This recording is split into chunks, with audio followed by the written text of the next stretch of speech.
छत्रपती शिवरायांना मानाचा मुजरा करतो। भारतीय राज्यघटनेचे शिल्पकार भारतरत्न डॉक्टर बाबासाहेब आंबेडकर यांना मानवंदना अर्पित करतो। खऱ्या अर्थानं ज्यांनी महिलांची शक्ती काय असते हे दाखवून दिलं त्या राजमाता राष्ट्रमाता अहिल्यादेवी होळकर यांच्या चरणी नतमस्तक होतो आणि तमाम महिलांकरता विद्येची दारं ज्यांनी उघडी केली त्या क्रांती ज्योती सावित्रीबाई फुले यांना देखील आज या ठिकाणी मी नमन करतो। आज अतिशय आनंदाची गोष्ट आहे, साई नगरीमध्ये शिर्डीमध्ये लाडक्या बहिणींशी संवाद करण्याची संधी मला मिळाली। खरं म्हणजे साईबाबांचा संदेश काय आहे? श्रद्धा आणि सबुरी, आणि श्रद्धा आणि सबुरी कोणाकडे असते तर ती केवळ आमच्या मातांकडे आणि बहिणींकडे असते। साईबाबांचा मंत्र खऱ्या अर्थानं आपल्या जीवनात ज्या पाळतात ते आमच्या या सगळ्या भगिनी या ठिकाणी एकत्रित आहेत।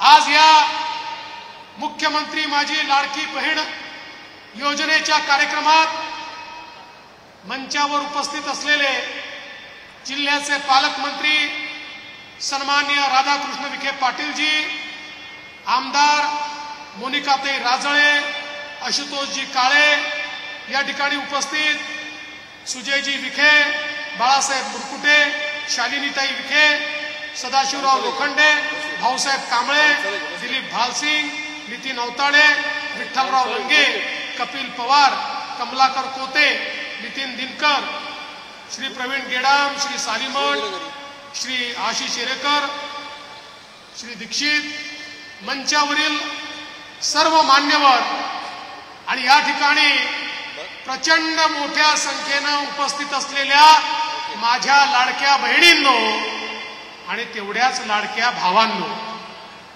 आज खरं म्हणजे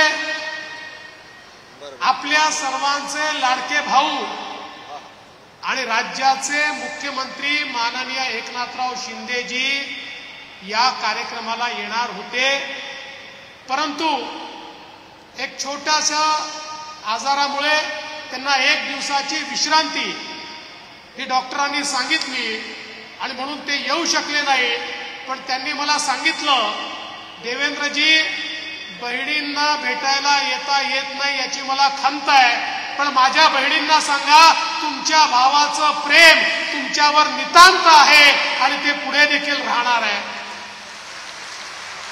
आपले दुसरे लाडके भाऊ अजितदादा देखील येऊ शकले नाही, त्यांनीही आपल्याला शुभेच्छा या ठिकाणी सांगितलेल्या आहेत। खरं म्हणजे बहिणींनो, देशाचे प्रधानमंत्री माननीय नरेंद्र मोदीजींनी विकसित भारताची संकल्पना मांडली आणि संकल्पना मांडताना मोदीजींनी सांगितलं, भारताची गरिबी दूर करायची असेल, भारताला विकासाकडे न्यायचं असेल, एक विकसित राष्ट्र जर आपल्याला तयार करायचं असेल तर आपल्या लोकसंख्येच्या 50% हिस्सा असलेल्या महिला, या महिलांना जोपर्यंत अर्थतंत्राच्या केंद्रस्थानी तुम्ही आणत नाही, जोपर्यंत त्यांचा विकास करत नाही, जोपर्यंत त्यांना समृद्ध तुम्ही करत नाही, तोपर्यंत देशाचा विकास होऊच शकत नाही।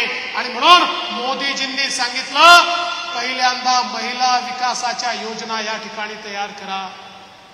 आपल्याला कल्पना आहे, स्वतः मोदीजींनी बेटी बचाओ बेटी पढाओ पासून सुरुवात केली। महिलांना जन्मापासून तर मोठं होतपर्यंत वेगवेगळ्या योजना मोदीजींनी त्या ठिकाणी दिल्या। शौचालयाची योजना असेल, गॅसची योजना असेल, घरांची योजना असेल, गरोदर असताना वेगवेगळ्या योजना असतील, अशा अनेक योजना मोदीजींनी त्या ठिकाणी दिल्या। आणि आता तर मोदीजींनी नवीन योजना आणली, लखपती दीदीची योजना। मोदीजींनी सांगितलं, माझ्या देशातल्या सगळ्या महिला या लखपती बनल्या पाहिजे लखपती दीदीचा अर्थ काय आहे? ज्या महिला वर्षाला 1 लाख रुपयांपेक्षा जास्त कमाई करतात त्या लखपती दीदी आहेत. पहिल्या 1 कोटी लखपती दीदी तयार झाल्या. 1 कोटी महिलांनी प्रमाणपत्र घेतलं, दाखवून दिलं. कोणी 1 लाख कमवत आहे, कोणी 2 लाख कमवत आहे, कोणी 4 लाख कमवत आहे. परवा जळगावला प्रधानमंत्री आले होते, मुख्यमंत्री आम्ही सगळे होतो. आपल्या महाराष्ट्रातल्या 11 लाख भगिनी त्या ठिकाणी होत्या, ज्यांनी वर्ष 2 वर्षापूर्वी 3 वर्षापूर्वी ज्यांची काहीच कमाई नव्हती, आता त्या बहिणी वर्षाला 2 लाख 3 लाख, एक बहीण तर 8 लाख आणि एक बहीण 12 लाख रुपये कमावते आहे. कालपर्यंत काम मागणाऱ्या बहिणी आता काम देणाऱ्या बहिणी झाल्या आहेत. आणि मुख्यमंत्र्यांच्या नेतृत्वात आम्ही निर्णय घेतलाय, पहिल्या टप्प्यात आता 11 लाख झाले आहेत, आता 25 लाख लखपती दीदी करू आणि मग 1 कोटी राज्यातल्या महिलांना आम्ही लखपती दीदी करणार आहोत. हा निर्धार आम्ही या ठिकाणी घेतलेला आहे. या राज्यातलं परिवर्तन राज्यातल्या महिलाच करू शकतात, हा आमचा दृढ विश्वास आहे. आणि बहिणींनो, या ठिकाणी आपल्या महिलांकरता ज्या योजना आपल्या राज्य सरकारने सुरू केल्या, मुख्यमंत्री एकनाथरावजी शिंदे यांच्या नेतृत्वात आम्ही सुरुवातीला लेक लाडकी सारखी योजना आणली, ज्या योजनेमध्ये घरी मुलगी जर जन्माला आली तर मुलीच्या जन्माचं स्वागत झालं पाहिजे. मुलगी जन्माला आल्याबरोबर 5,000 रुपये, ती पहिल्या वर्गात गेली की 5,000 रुपये, ती 4थ्या वर्गात गेली की 6,000 रुपये, ती 7व्या वर्गात गेली की 7,000 रुपये, ती 11व्या वर्गात गेली की 8,000 रुपये, ती 18 वर्षाची झाली की 75,000 रुपये, असे सगळे मिळून 1 लाख रुपये त्या मुलीला देण्याचा निर्धार आपण या ठिकाणी केला. आणि लेक लाडकी सारखी योजना या ठिकाणी आपल्या राज्य सरकारने सुरू केली. आता घरी मुलगी झाली तर लोक म्हणतात आमच्या घरी लक्ष्मी जन्माला आली, कारण ती मुलगी आल्याबरोबर 1 लाख रुपये घेऊन आपल्या घरी जन्माला येते. हे आज आपल्या मुलींकरता आपल्या सरकारने केलाय. आपण निर्णय केला महिलांना एसटी मध्ये 50% तिकीट लागेल. जेव्हा हा निर्णय केला ना, एसटीचे लोक मुख्यमंत्र्यांकडे माझ्याकडे आले, म्हणाले अहो काय आमच्या एसटीचं दिवाळं काढता का? आधीच एसटी तोट्यात चालली आहे, 50% जर तिकिटावर सूट दिली तर आमच्या एसटीची हालत खराब होईल, एसटी डबघायला येईल. आम्ही सांगितलं काळजी करू नका, तुम्हाला लागतील तर पैसे आम्ही देऊ, पण आमची योजना आहे बहिणींना 50% तिकिटात प्रवास करता आलाच पाहिजे. आणि बहिणींची ताकद काय आहे बघा, जशी योजना केली इतक्या बहिणींनी एसटी मध्ये प्रवास करणं सुरू केलं. परवा एसटीचे लोक आमच्याकडे आले होते, म्हणाले धन्यवाद, आता इतक्या महिला प्रवास करतायत, तोट्यामध्ये असलेली आमची एसटी फायद्यामध्ये आली, आता आम्हाला चिंता करण्याची आवश्यकता नाहीये. मला देखील माहिती आहे आमच्या बहिणी आता भाऊजींना सांगतात तुम्ही घरी बसा, तालुक्याला आणि जिल्ह्याला मी जाते, तुम्ही गेले तर दुप्पट पैसा खर्च होतो आणि तुम्ही तिथे जाऊन पान खर्रा तंबाखू काय व्यसन करू द्याल याचा भरोसा नाही. मी गेली तर पैसे वाचवून येते, भाऊजी घरी बसले आहेत आणि आमची ताई आता त्या ठिकाणी प्रवास करते, पुढे चाललेली आहे. हे आपल्या सरकारने या ठिकाणी करून दाखवलं. एवढंच नाही तर आपल्या मुलींकरता बघा, आपले मुख्यमंत्री, आपलं सरकार संवेदनशील आहे. मुलींना 50% शिक्षणामध्ये फी आपण भरत होतो, पण ज्यावेळी दुर्दैवाने घरामध्ये मुलगा आणि मुलगी असेल आणि आईबापाजवळ पैसा नसेल तर आईबाप म्हणायचे पोराची फी तर आम्ही भरतो, आता बेटा तुझी फी भरू शकत नाही, तू लग्न कर आणि घरी जा, सासरी जा, तुला आम्ही शिकवू शकत नाही. आपल्या सरकारने निर्णय घेतला की आई वडिलांजवळ पैसे नसतील तर काही हरकत नाही, मायबाप सरकार सोबत आहे आणि आपल्या मुलींना 507 कोर्सेसमध्ये 100% फी माफी आपण केली.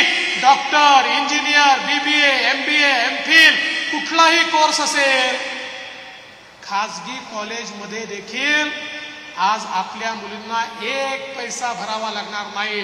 2-2 लाख रुपयाची मुलींची फी आता राज्य सरकार या ठिकाणी भरेल, हा आपण निर्णय केला. बहिणींनो, आता आमच्या भाच्यांना शिकवा. आता आमची जी भाची आहे तिला हे सांगू नका की बेटा तुझ्याकरता पैसे नाही. तिला सांगा तुझे मामा लोक राज्यात राज्यकर्ते झालेले आहेत, तू चिंता करू नको, तुला आम्ही या ठिकाणी शिकवणारच आहोत आणि तिला तुम्ही शिकवा, ही तुम्हाला माझी विनंती आहे.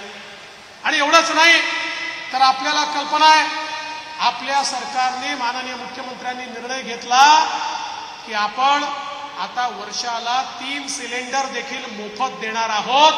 आमच्या बहिणींना ही देखील मदत करण्याचा निर्णय आपण घेतलाय. आणि यासोबत सगळ्यात महत्वाची योजना जर कुठली असेल तर मुख्यमंत्री माझी लाडकी बहीण योजना, ज्या योजनेच्या अंतर्गत आमच्या बहिणींच्या खात्यामध्ये दर महिन्याला 1,500 रुपये टाकण्याचा निर्णय आपण घेतला आणि त्याची सुरुवात देखील या ठिकाणी झाली. तुम्हाला सांगतो बहिणींनो, हा निर्णय घेतला ना, सभागृहामध्ये विरोधी पक्षाचे लोक उभे राहायचे आणि म्हणायचे फसवणूक करताय, पैसे देता येणार नाही, तुम्ही देणार नाही, हे पोचणार नाही, हे खोटं आहे, ही लाच आहे. पण आज 1,90,00,000 बहिणींच्या खात्यात पैसे पोचले आणि बाकी बहिणींच्या खात्यात ऑक्टोबरमध्ये पोचणार. 2.5 कोटी बहिणींच्या खात्यामध्ये महिन्याला 1,500 रुपये आम्ही टाकणं सुरू केलं. काही बहिणींनी मला सांगितलं त्यांचे पैसे यायचे आहेत, काळजी करू नका, आठवड्याभरात येतील. फक्त एकच माझी विनंती आहे, जिल्हाधिकाऱ्यांना विनंती आहे की जवळपास आपल्या नगर जिल्ह्यामध्ये 1.5 लाख महिला अशा आहेत की ज्यांचे योजना तर पास झाली आहे, पण त्यांचं जे खातं आहे त्या खात्याचं KYC झालेलं नाही आहे आणि म्हणून त्या खात्यात पैसे चालले नाही आहेत. आमच्या त्या बहिणींना जिल्हाधिकारी महोदय आणि पालकमंत्री महोदय थोडी मदत करून त्यांच्या खात्याचं KYC करून घ्या, जेणेकरून त्यांचे मंजूर झालेले पण पाईपलाईन मध्ये अडकलेले पैसे त्यांच्या खात्यामध्ये जातील. बहिणींनो, काळजी करू नका, एकही बहीण आम्ही अशी राहू देणार नाही की जिच्या खात्यामध्ये दिवाळीची ओवाळणी जाणार नाही. आमच्या प्रत्येक बहिणीपर्यंत हे पोचवण्याचं काम आम्ही करणार आहोत. पण मला तुमच्या काही सावत्र भावांपासून तुम्हाला सावध करायचं आहे. आपल्याला कल्पना आहे ही योजना आम्ही सुरू केल्यानंतर काही सावत्र भाऊ त्यांच्या पोटात दुखायला लागलं आणि मग नाना पटोलेजी आमचे काँग्रेसचे अध्यक्ष, त्यांचे निवडणूक प्रमुख अनिल वडपल्लीवार हे उच्च न्यायालयामध्ये गेले, हायकोर्टमध्ये गेले आहेत आणि हायकोर्टात त्यांनी सांगितलं आहे लाडकी बहीण योजना, मोफत शिक्षणाची योजना, गुलाबी ऑटोची योजना, या सगळ्या मोफत सिलेंडरची योजना, म्हणाले या सगळ्या योजना पैशाचा अपव्यय आहे, पैशाचा चुराडा आहे, त्यामुळे या सगळ्या योजना स्थगित करा, अशा प्रकारची मागणी त्यांनी त्या ठिकाणी केली. पण बहिणींनो, चिंता करू नका, तुमचे 3 भाऊ बसलेले आहेत. आम्ही उच्च न्यायालयामध्ये मोठ्यात मोठा वकील उभा केला आणि अजूनही त्याच्यावर स्थगिती येऊ दिली नाही आणि येऊ देखील देणार नाही, कारण आमच्या बहिणीच्या हक्काचे पैसे आहे. पण सावत्र भावांची नियत बघा. काल परवा सन्माननीय आदित्य ठाकरेजी म्हणाले एकदा आमचं सरकार येऊ द्या, या मागच्या सरकारने, महायुतीच्या सरकारने घेतलेले सगळे निर्णय हे आम्ही रद्द करून टाकू. म्हणजे यांच्या पोटात खतखतताय आणि डोक्यात चाललाय सरकारमध्ये आलं की पहिले लाडकी बहीण योजना ही बंद.